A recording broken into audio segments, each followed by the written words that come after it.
Take me to another place where the fairy tales don't end.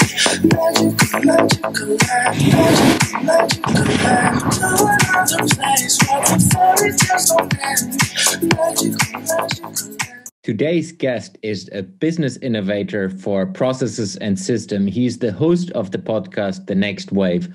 Please welcome to the show, Lukas Szostek. Hi, Lukas. Welcome to the show.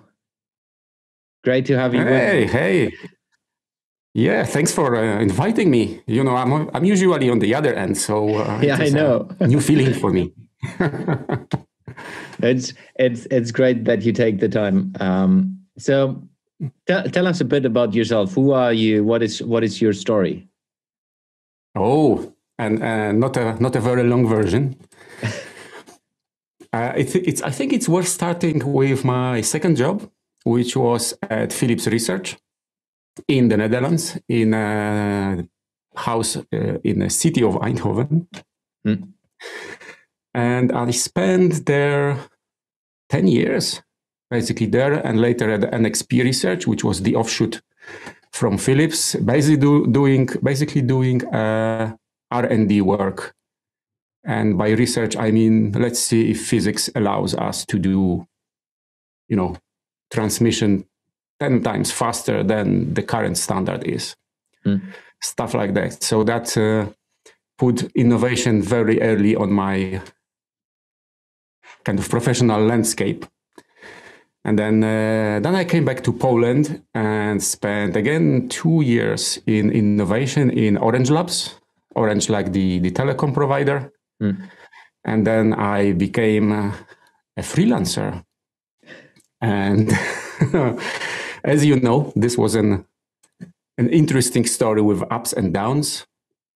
And I started in the kind of agile area before it was all super hyped.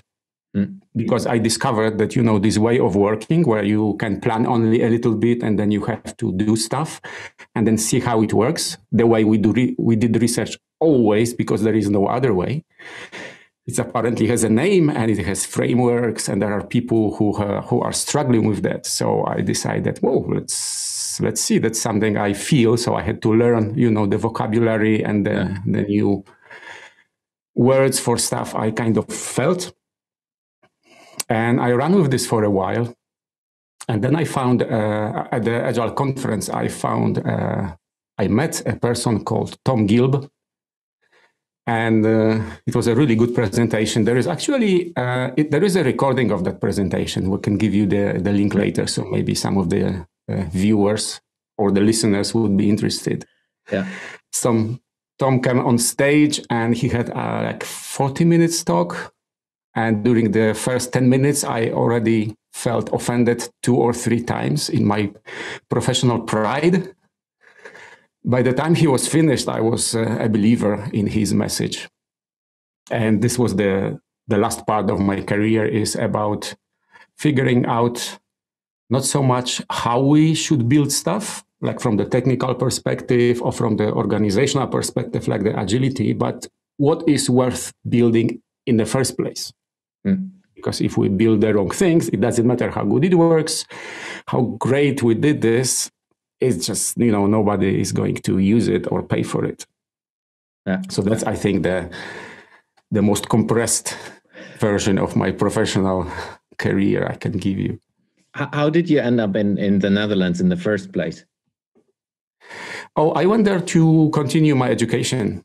So I did masters in Poland at the University of Technology. I worked for a bit who was it? It was Alcatel. They were making building telephone exchanges. And I learned from a friend with whom I was studying.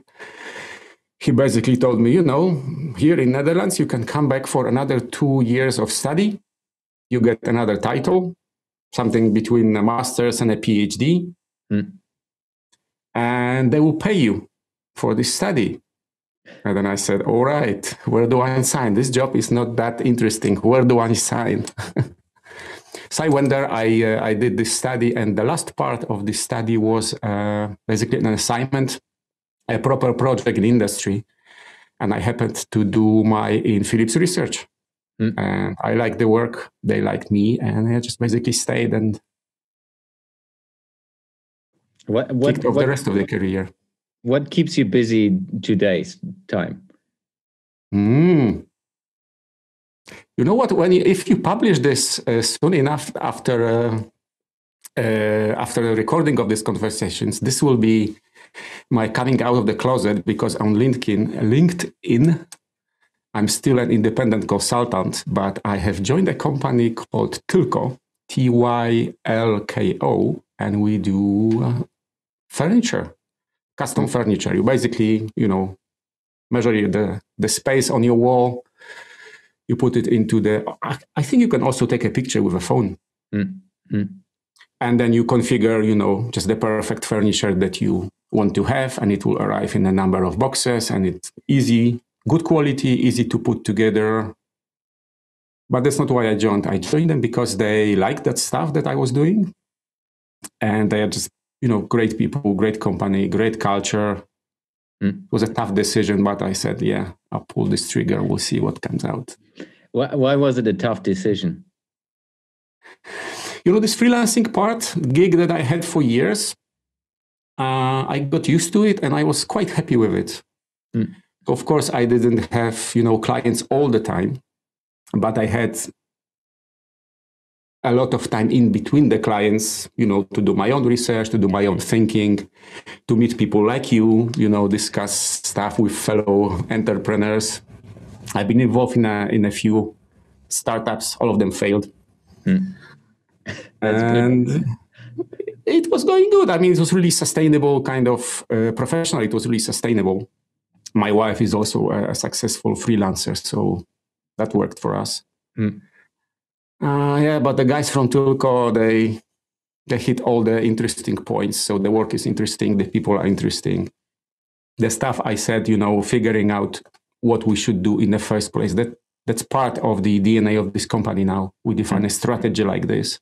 And we roll out now the strategy all the way through, almost 200 people of a company. So everyone knows how their decisions are contributing to the big picture and to the company strategy. So this kind of alignment. And I said, I have to walk the walk as well, just see how it is when you leave the client after, being an advisor or a consultant, and see how it continues. Because normally, as you know as well, if you are consulting, it's so difficult to see the fruits of your labor. You can sow it, put some water, maybe you can get some fertilizer in, but that's it. Maybe you meet these people a year later and you see, ask them how it went. Yeah, I know what you talk about. So if we look into your career, you have been working in large corporations and as well on the other side, which is startup side. What was the difference for you from a learning perspective? Oh, that's a good question. No one asked me about this, but I've been thinking about this recently because Tylko is a young company and there are really young people there. Between the two of us, I might be the oldest person there. I didn't dare to check. Nobody's listening anyhow, so it's okay. Yeah. I see definitely really big advantages of seeing both of these worlds. So the first association, people who never, let me start differently. So the first association with big companies is like red tape, procedures, and basically inability to move quickly or take decisions quickly. And that tends to be true. There are also advantages for that state for big companies. But as a person, at least I started with big companies. And what is helping now, I've seen how a company can be well organized. And on the other hand, with small companies, you move fast. You see how your decisions impact basically the life, how your decisions can be the life or death of your own small company. But if you are successful and you grow, all these companies, they hit basically this threshold when they are around between 30 and 40 probably, when they need to bring some structure, because it's not the case anymore that everyone can speak with everyone and everybody knows everything that is going on in the company. Yeah. And if you're only in small companies, only startups, you will not learn that lesson. And there is a big chance you will figure out that you need something when it's actually really late and you are in trouble, and then you are growing and bringing this structure. People are not used to it. It can be really, really messy. So, both of these worlds have their merits and their lessons to teach. How do you see the world as an entrepreneur? I still see you as an entrepreneur, even that you now work in a corporation again. So how do you see the world and what's going on in the world? Let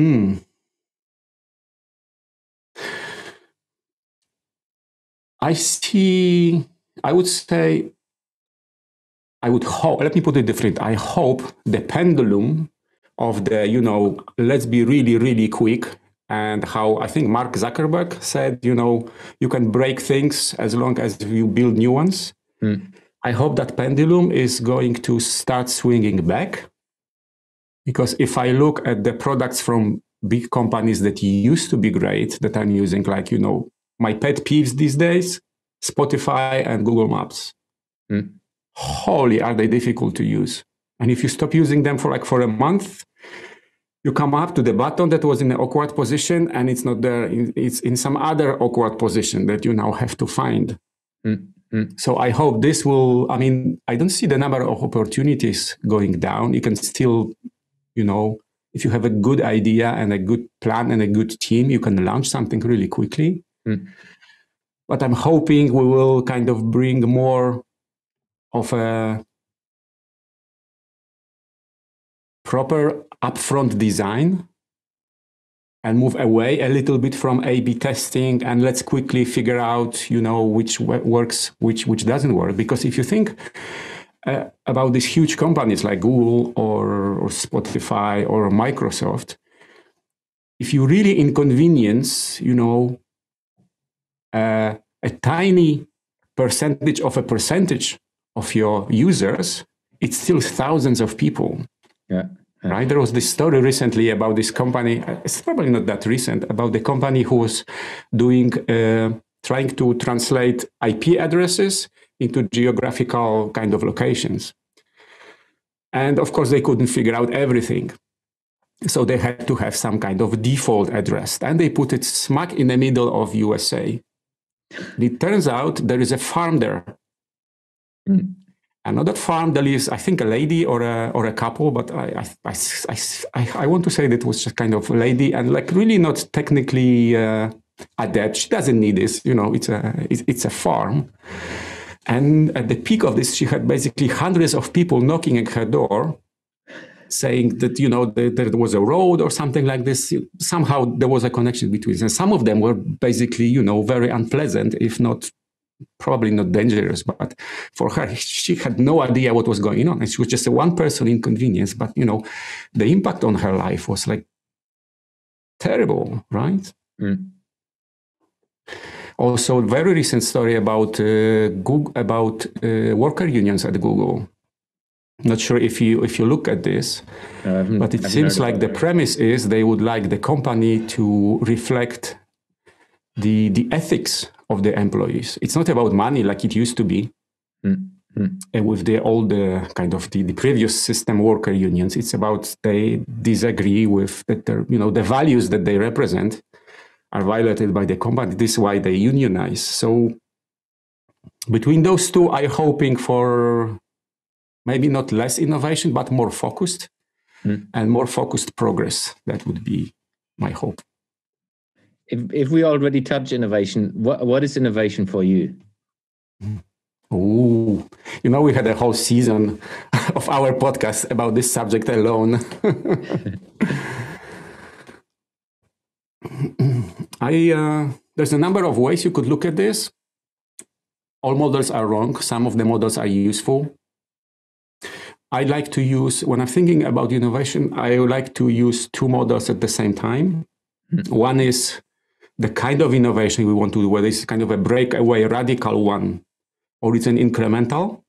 because it usually makes a lot of sense both from the business perspective as also from like the technical perspective.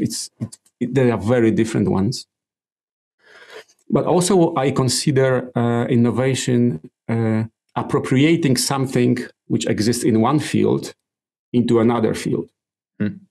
Most of the time, this relates to kind of a business innovations, like you think Airbnb, right? This was a mix between two words, but it was something new, maybe not revolutionary, not breakaway, but no one thought about this combination before. So there is something in it. So for a while, I believed that, innovation is something what we did at research. It was impossible, and now it is possible, and that's the only proper innovation. Everything else is just, putting things together. But over time, I started to appreciate really putting things together in a new way. There is definitely value in this, and it could be very innovative. Yeah. So from innovation, and we have geeked out over that topic already, a couple of calls at least, unrecorded, unfortunately. It's like there's always the questions like, how do you measure innovation? So what is your way of thinking on how to measure innovation? I would very rudely answer this question with a question. Why would you like to measure innovation? I'm a big believer in what Douglas Hubbard wrote in his book, How to Measure Everything or Anything. I can't really remember the title properly, but I really recommend this book. It's amazing. It's a very easy read for such a difficult subject. And then he says, you should measure things if they help you take a decision, right? Otherwise, if you measure, clicks on your webpage or, downloads of your podcast, just for the sake of it, I mean, it's clearly kind of a vanity metrics. Yeah, absolutely. You may do this to feel good, and that's perfectly fine. But if it doesn't help you take a decision, so for example, if you are not adjusting your, communication methods or, invite smarter guests than me, then the podcast will be more popular. Any kind of decision that is informed by measurement is definitely worthwhile. Yeah. So to answer that question, I would need to know why would you like to see innovation? And then we'll probably quickly drift into question of measuring the value of your innovative solutions or of your solutions in the first place. And that is definitely an interesting field, because it's far from obvious, but just measuring innovation, if I put now my professional hat, I would say, let's talk, because there is something behind this question that you didn't tell me, and let me try to pull it out from you. So working with a lot of corporations, now you're back as well in a corporation. There's always the thing is like, I was just talking the other day with Justin from Starbucks, and he was explaining that large corporations need to have innovation to get moving, because they lost a little bit the entrepreneurship way of thinking.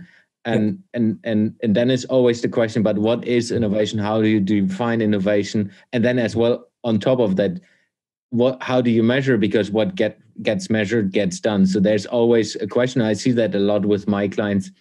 And I know that you're an expert in a way of how you do that. So what would be good if you could explain, like, what is your way of helping companies to measure innovative movements, innovation, and ways of thinking innovative, and of course then it's going towards the value and so on.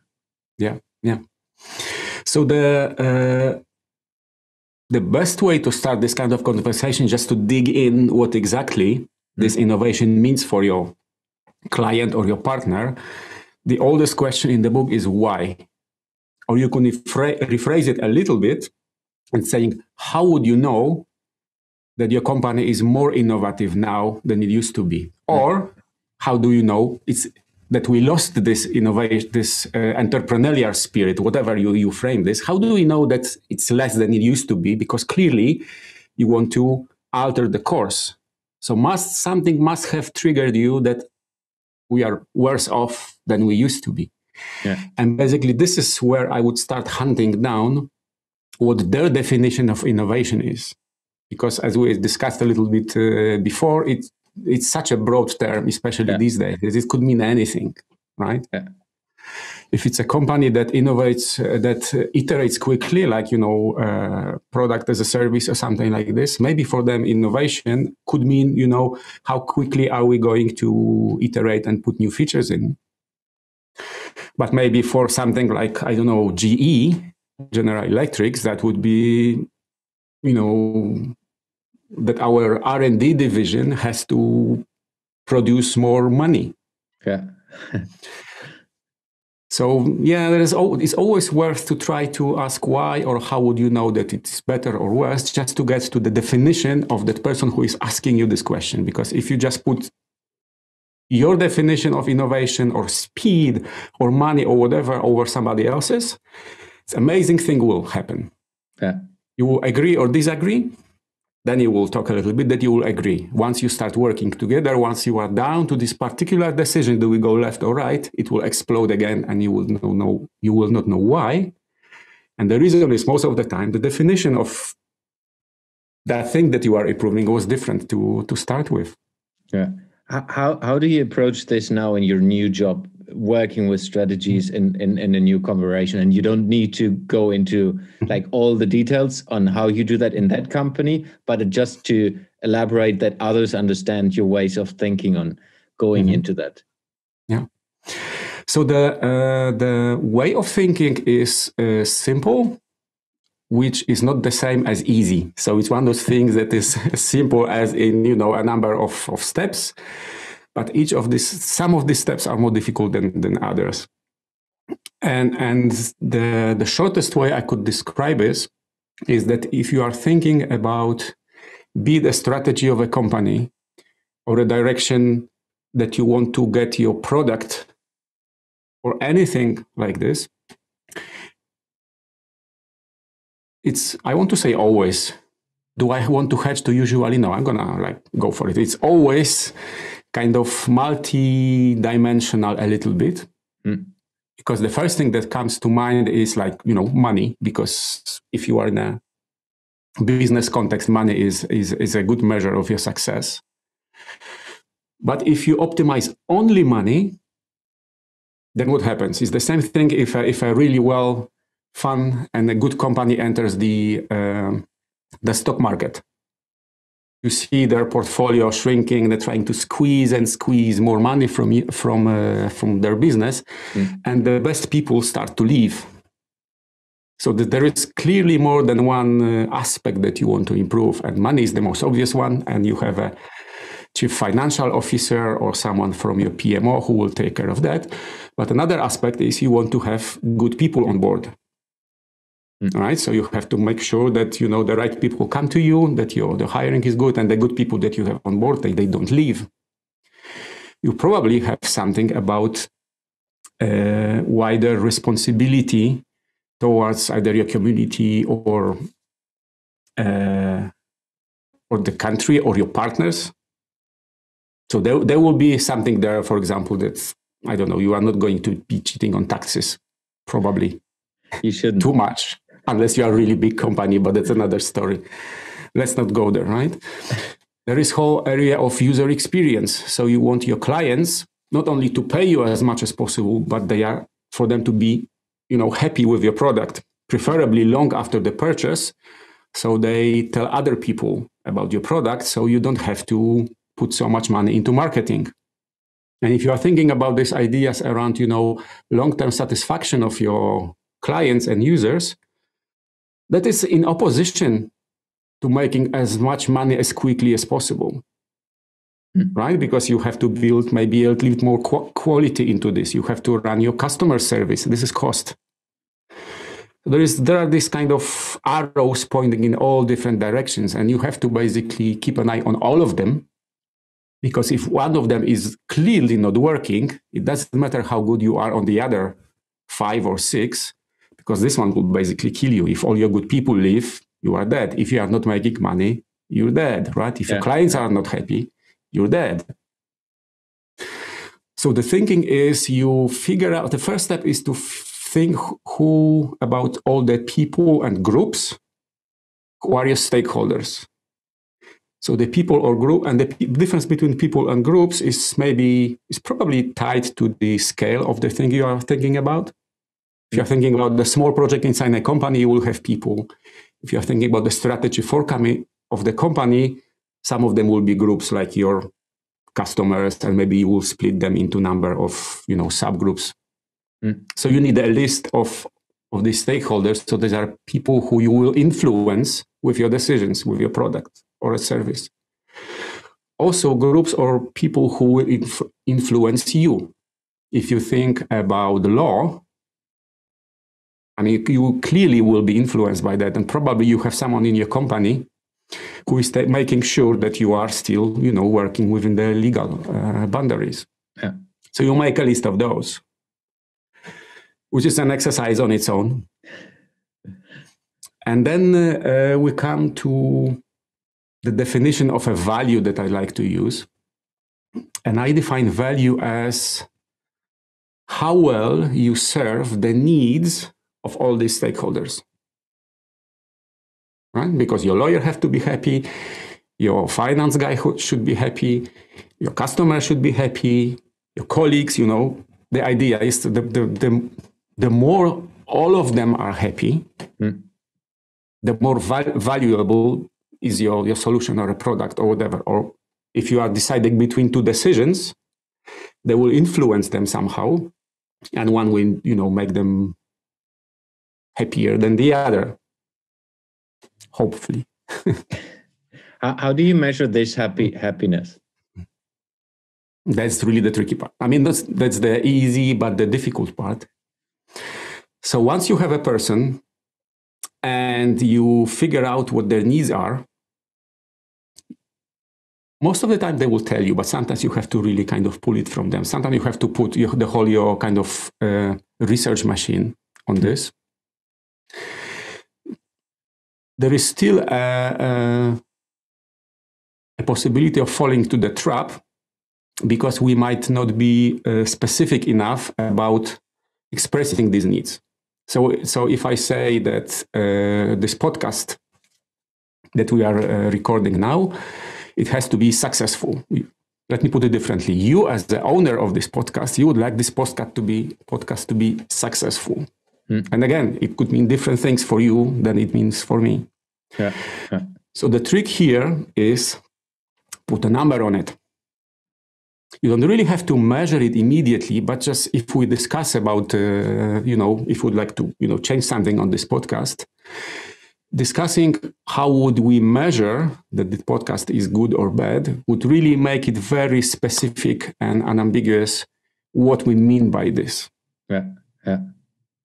And this is the tricky part. So, put a number on this. How would you precisely know if its podcast is more successful next month that it was successful this month? And now if you think about a number of ideas or solutions that you choose from, then you might now start really thinking very clearly, if I take this decision, so if I invite Łukasz to this podcast, will it improve this? Yeah. For example, suppose we measure the quality by the number of likes. Would it improve the number of likes without me doing anything? Yes or no? And now you can think, who the hell is this? Who the hell is this guy? What's his network? Is he going to advertise on his own? Is the theme really interesting enough? Then you can have very precise reasoning.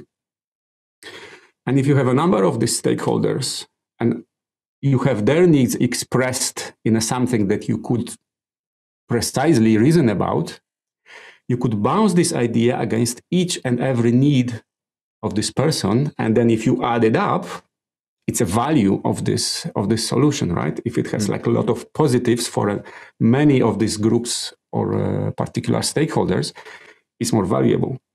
It could be more costly, but then we go to the next step. This is return on investment, right? So you have a value. Most people are really good in estimating the cost, and then you can divide one by the other, and you suddenly have a very interesting definition of return on investment.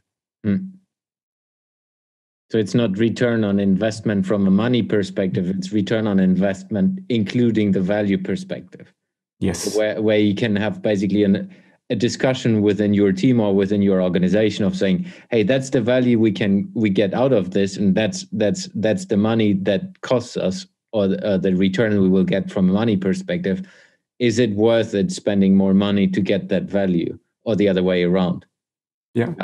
Especially that money could be, if you are making a product for a company, your financial guy will be a stakeholder, and there will be money there, like explicitly in one of this, reasoning kind of, on one of the cross section, there will be strictly about money, but it won't be very abstract thing, more money or less money, but you will go to this financial guy and you figure out whether he needs a short-term return or a long-term return. Mm-hmm. Or maybe he needs basically a percentage bump in a percentage in a very specific niche.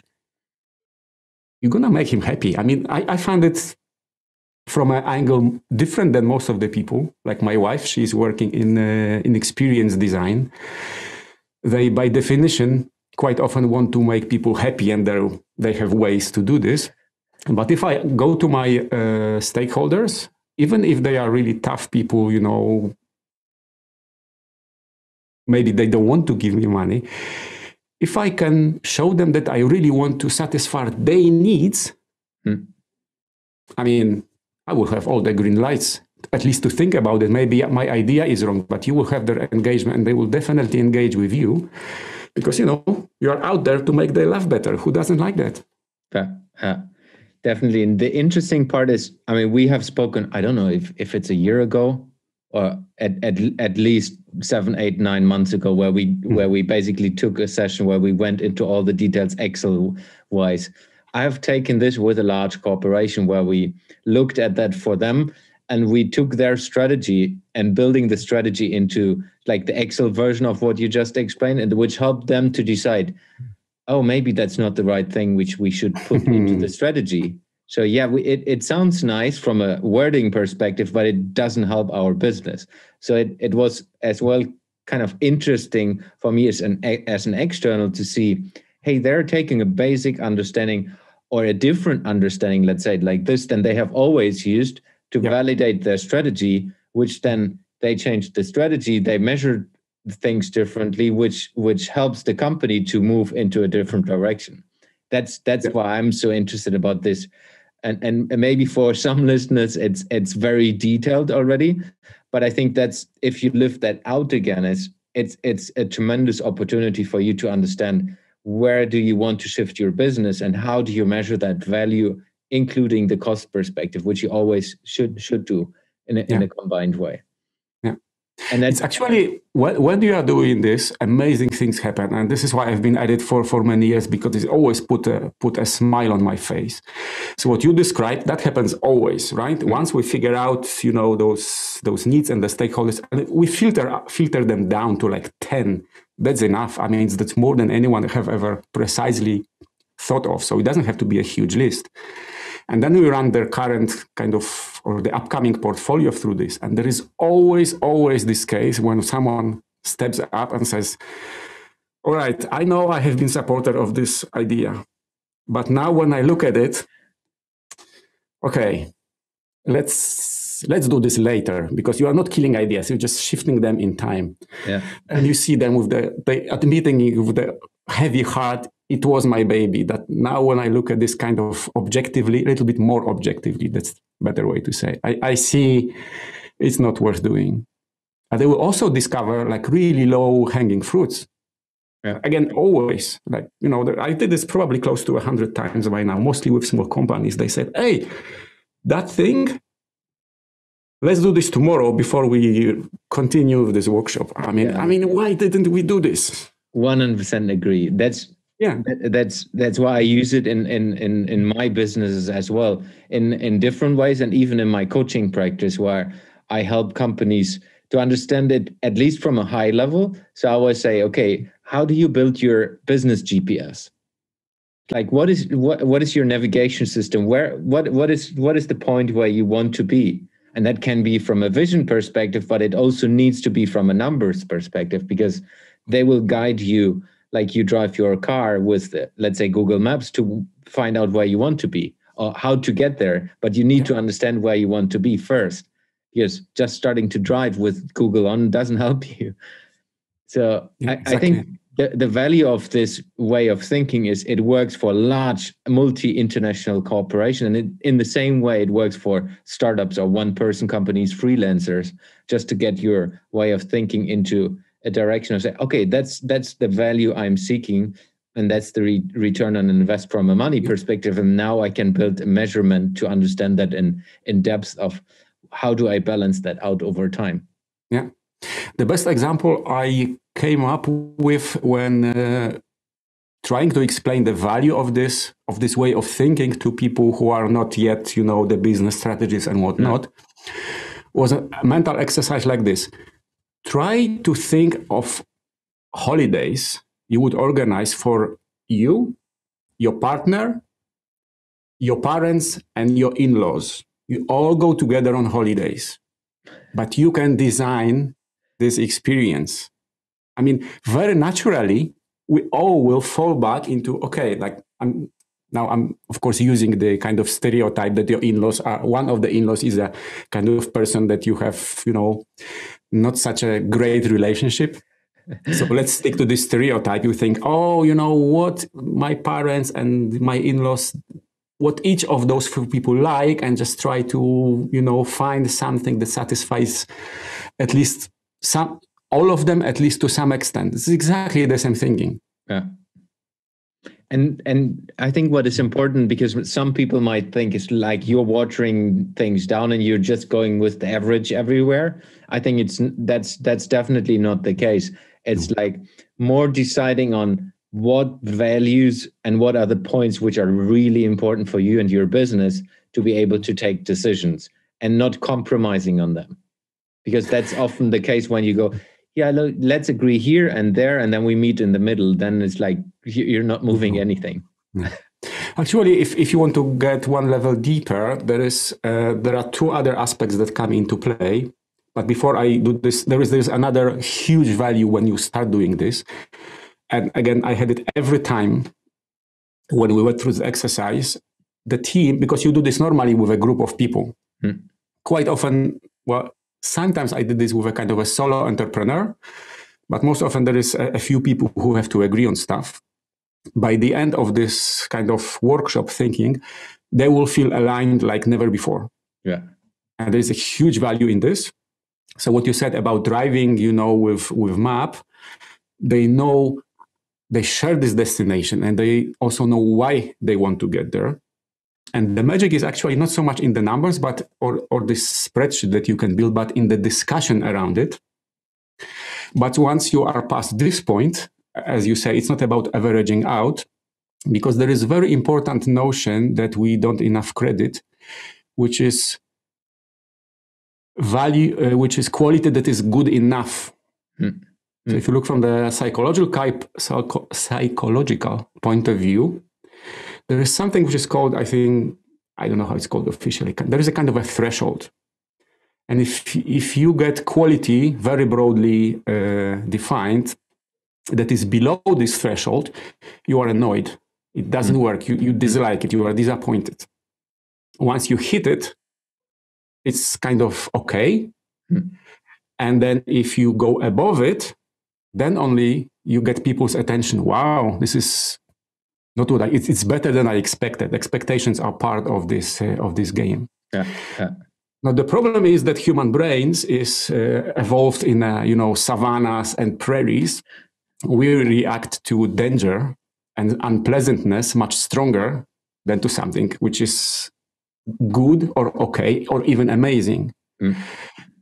So there was a study, and I don't remember exactly what the number is, but it's roughly if you disappoint your customer once, so if you hit once before the kind of comfort threshold on any axis, you have to exceed their expectations 4 or 5 or 7, whatever the number is, times, until they consider you kind of okay again. You are not great.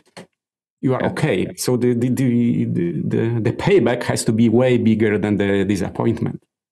So if you think about it, if you average everything out, doesn't make sense.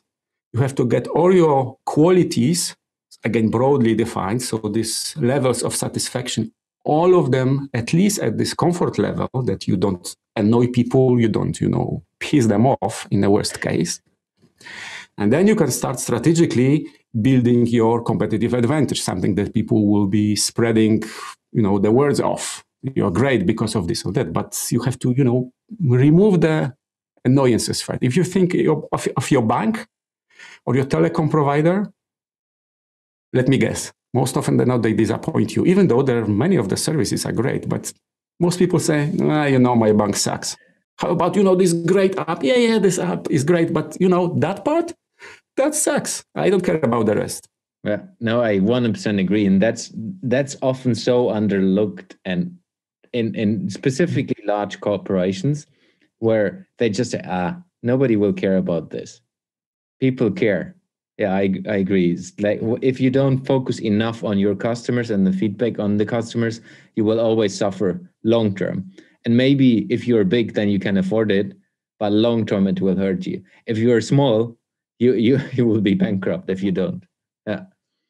To your point, maybe just to jump in, I still remember when we talked first time about this. I was prototyping it with my team in the consultancy I was working at that time, and we exactly did this as a prototype, and the common ground was like we all have been aligned after this. So it was the management team, and everyone was aligned on, hey, these are the priorities, these are the values we are after, and this as well. We have used it a bit like who is responsible for which driver of the KPIs of the different measurements, and then was fairly easy to say, okay, that's you're the owner of this KPI and you're driving it and everyone is contributing. So, but if they're not contributing, you're the person who needs to drag them in again. So it was, like you said, 100% alignment possibility as well. It's a great feeling once you're aligned with your team like that. Yeah. And that sounds, yeah, of course you should do that. But it's just, I mean, we both have been out there. It's just not happening too often. Of course you have to exercise. Of course you have to eat healthy. Of course you have to think what you want to do. Well, work and discipline. I'm sorry, there is no other way. Changing the topic, I think we both can geek out more into the measurement things, but changing the topic a little bit. Tell us a bit about your podcast. What are you doing and what is it about? Oh, the podcast. That's also an interesting story because I wasn't at the beginning part of that podcast. So my wife started it with Werner. You might have met him or not. Yeah, I've had him on the show even. Yeah, of course. And they wanted to explore it from a designer point of view. And designer who, it's not about products, it's wider. They went with basically designing experiences. One of the first episodes with Joe Pine explains exactly what that means. So I won't go into this. But then Werner, I think he joined one of the big companies, I think. And he basically had other priorities, couldn't be part of this. So Aga asked me, why won't you join? And then I thought about it, say, okay, I'll join, but we have to go broader than just design.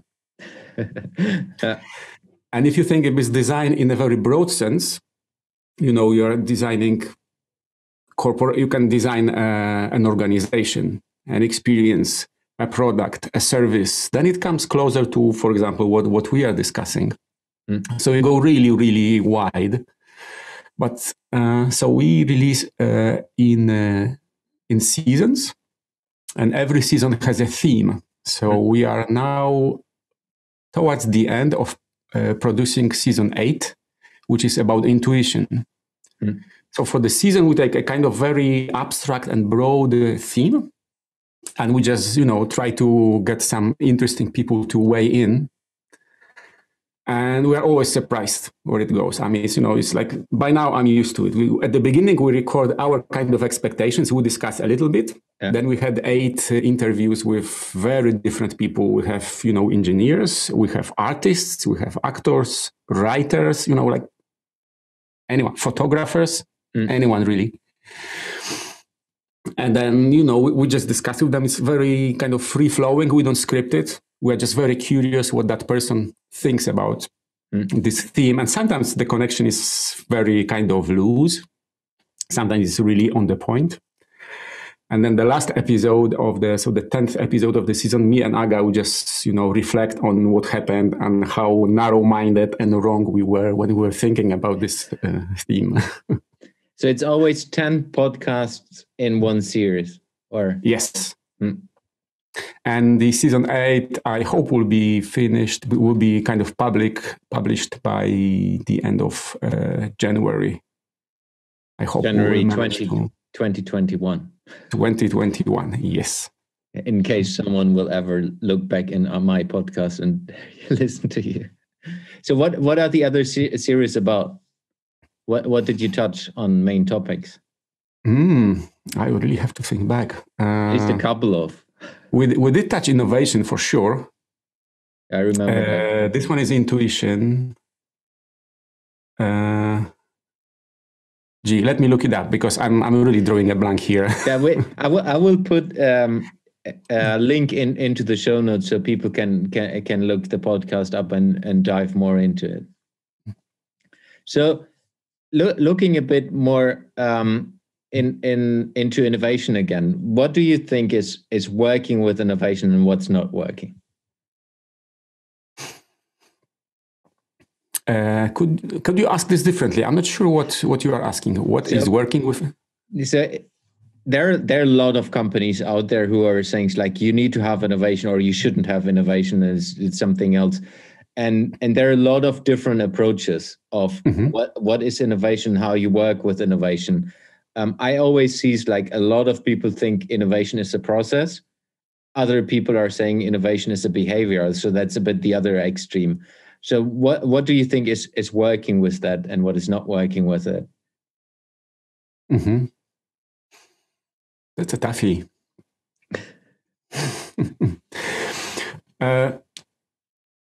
What is definitely killing an innovation is if you put too much constraints on the people, on the teams, or on a company. And those constraints, like we said about the alignment, if we go all the way with this alignment and we try to optimize every single part of the company, it will be really lean and mean machine. But, where is this space for innovation? You can really prescribe that. So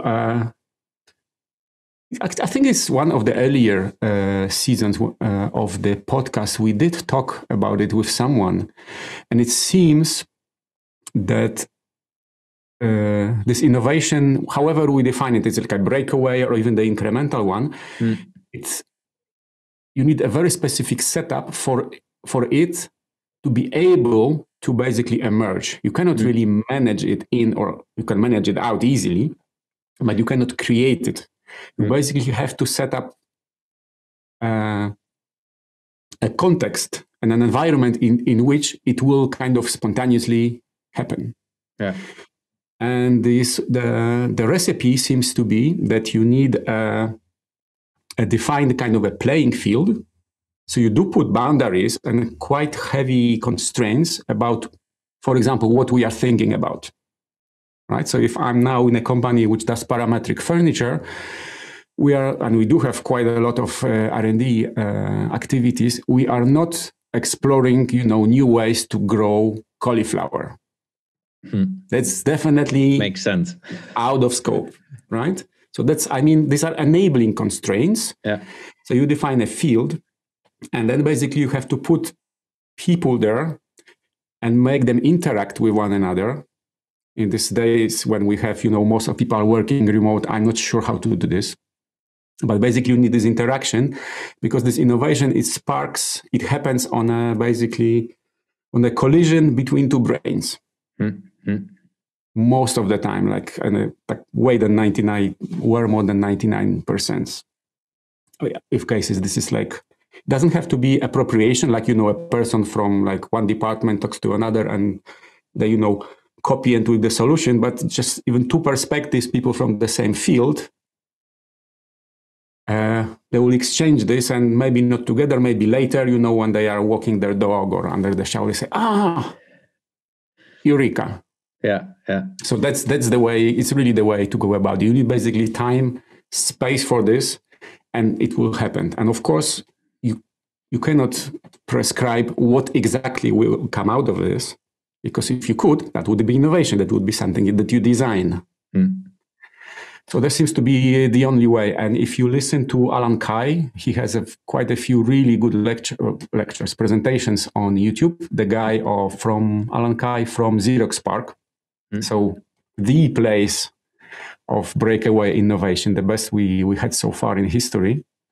He basically says the same thing. That's how you do innovation. In their context, it was very specific breakaway and technical one, but it is still the same pattern. So if you structure everything and you basically don't have this space where these random collisions between brains happen, it just has no chance. Yeah. No, 100% agree. For me, there's a lot of culture in that. So you need to create, like basically you need to enable people to open up and empower them to be able to have collisions, and as well to have the freedom of trying things out in different ways. So slowly getting towards an end, if you could work on an innovative project, which will impact the whole world, like every human being on the whole planet will, oh my gosh, will be attached to that or will benefit from it, what would it be? Honestly, and something within my reach, I would like to have people smarter than me around me, and to do something about spreading this way of thinking that we just discussed throughout the world. That would require a really clever tools around this. So this thinking that we just went through, like figuring out, the stakeholders, that's easy, but their needs, that is tricky, and then filtering down, putting together, and this kind of spreadsheet matrix to make this approachable, so you could start very easily and without too much kind of learning curve. And once you get the feeling for it, then you can expand and fill in more details if you need, because maybe, just a basic thing would be enough. And this coupled with a good wording and, I don't want to say marketing because it's like with many people it has a bad connotation, but market in the proper sense, telling people how it can help them. I think that could be the biggest impact that I could have. And I was trying to go there with this, with my freelancing work, but I was basically, very limited resources. So my quiet bet is that we have such a success with this company. So I hope to follow this trajectory that Spotify did with their big organization scheme, the Spotify model, even though they say, please do not copy this model. I would like to take this further with this company and maybe make a good example of this, how it was put together and, rolled out, and hopefully more people basically adapted. That's the best I can contribute. That's cool. So looking ahead, where will you be in a year from now?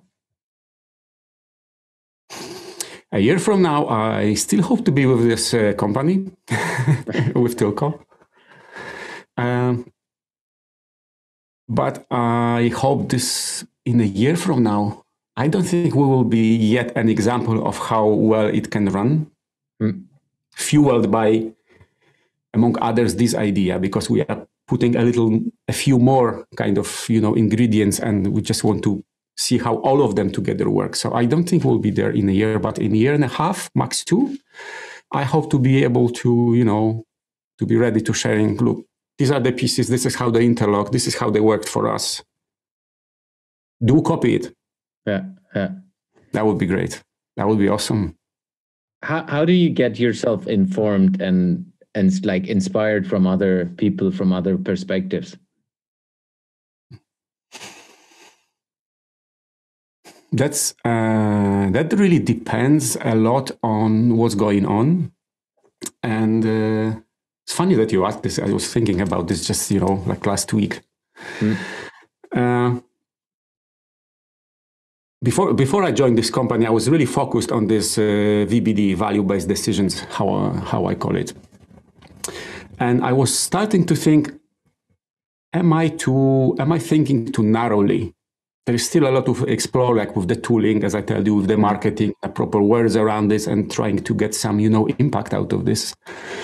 But it touches so many other fields that I was a little bit worried if I'm not too narrow, becoming not too much of a narrow-minded person, and I'm losing the sight how to connect it with other things.